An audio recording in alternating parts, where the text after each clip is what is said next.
Recently, Kelly Clarkson stirred up a lively debate in the athletics community by referring to Noah Lyles as the fastest man in the world. While Lyles is undoubtedly one of the top sprinters today, particularly known for his dominance in the 200 meters, Clarkson's statement has sparked discussions about who truly holds the title of the world's fastest man. Noah Lyles, the American sprinter, has consistently dazzled fans with his speed and charisma. He holds the American record in the 200 meters with a time of 19.31 seconds and has multiple world championship titles to his name. However, the title of fastest man in the world has traditionally been associated with the 100 meters, the marquee sprint event in athletics.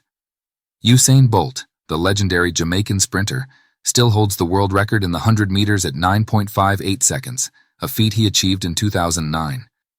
Bolt's dominance and his world record have set a high bar for any sprinter aiming for the title of the fastest man.